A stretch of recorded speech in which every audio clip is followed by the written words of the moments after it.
Thanks to a rare instance of our government almost working the way it's supposed to, we are now in the awkward position where we're agreeing with legislation Josh Hawley wrote. Hawley authored a bipartisan bill called the Honest Act that would ban elected officials from insider trading. Now, even this bill was subject to some partisan bullshit because, you know, Republicans gonna Republican, and it was originally named the Pelosi Act as a dig at Nancy Pelosi's notorious insider trading, which, you know what, I'm perfectly fine with. If they wanted to pass this called the Pelosi Act, I'd give zero fucks. On account of the fact that, you know, I'm not in a cult, and yeah, Nancy Pelosi does that shit, and it's wrong. But regardless of the fact that the name was a dig at her, even Nancy Pelosi supports this legislation. And it's hard to give an honest answer as to why you would not support this legislation. Lawmakers have the ability to write laws that can drastically help or harm stock prices. They know what laws are coming down the pipeline and what's likely to pass and how that will affect stock prices, and they can buy and sell stocks accordingly. So for example, if they're considering giving government subsidies to an oil company to fund a pipeline, even if this pipeline may not be in the best interest of the country, they could still be motivated to pass that legislation because they know they can buy stock that will increase in value once they do. Or if they know that they're about to pass a cap on insulin and they own pharma stock, they can dump that before the price dips down, and then they make sure that they don't lose any money. Now, this is not information that regular people have access to, and if you do have access to this kind of information that'll affect a stock price and you use it to buy or sell stocks,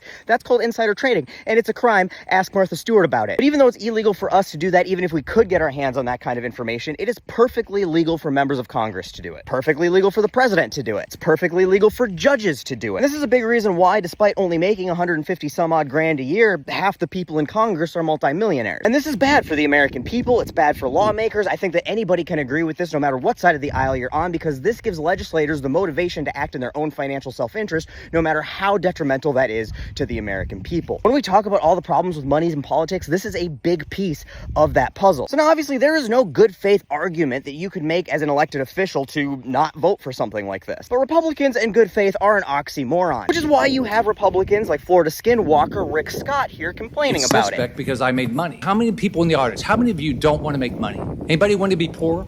I don't. This idea that we're going to attack people because they make money is wrong, is absolutely wrong. The fact that he said that is just fucking wildly insane, that he sat there in front of the American people and was like, oh, this would unfairly punish me for being rich and getting rich off of exploiting and cheating a system that you don't have access to. Now, obviously, a Republican did author this bill, and he's still not doing it in good faith. Josh Hawley is 100% setting himself up for a presidential run. See, Josh Hawley was a MAGA loyalist, largely responsible for all of the shit that we're in now. But not because Josh Hawley drinks the Flavor Aid. He doesn't. See, Josh Hawley's just smart, and it was politically expedient for him to be so. And now that MAGA has become wildly unpopular, Hawley is trying to position himself as the reasonable, moderate Republican. Now, Hawley, we know what you did. You will not be forgiven. It will not be forgotten. But we appreciate you trying. Because Hawley ended up being the lone Republican to vote on this bill to get it out of committee. Because, you know, Republicans are just blatantly, wildly corrupt, and they're not even trying to hide it anymore. Now, this sent Trump into a full-on toddler meltdown because this would also prevent him from trading individual stocks. However, the bill was amended to give Trump special privileges, as always. So while this would stop Trump from trading individual stocks immediately, it would not force the president to divest their stock holdings that they currently have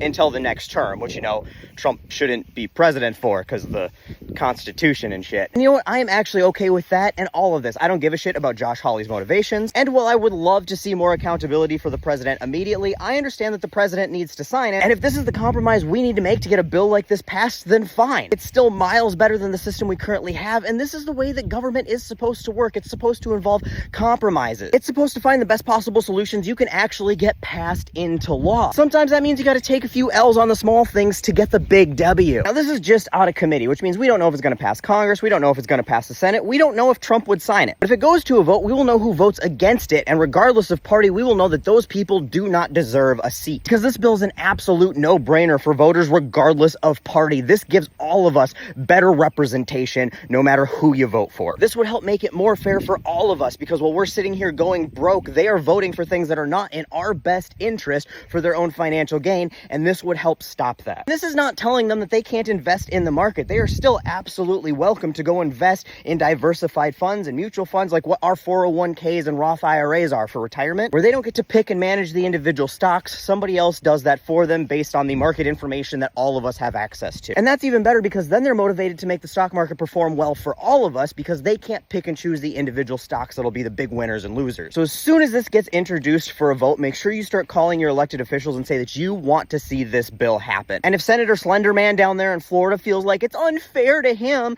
he's welcome to leave the Senate and go back to doing something, that doesn't fuck us completely all the time. And when other whiny bitch Republicans complain about shit like the way it would disincentivize the very type of people we need serving here, people who run businesses, people who balance a checkbook. Those people don't want to serve here because we're already making it so unattractive. This would make it vastly more unattractive. You can remind them that we don't want more rich douchebags in office who don't represent us just lining their fucking pockets. Stopping rich fucks from running for office is kind of the goddamn point. They're the ones who have caused all these problems. They're not going to fix the problems that they themselves caused that have made themselves rich. So giving Josh Hawley credit for some of the legislation that he's been writing, and I support Josh Hawley's efforts to do this regardless of what his motivation is, and I think we all should, because this type of bipartisan legislation is what's good for the American people, and this is how government is supposed to work. So once this legislation makes it out there, make sure you let your representatives know that you support it and you expect them to vote for it, or you will remember it come their next primary.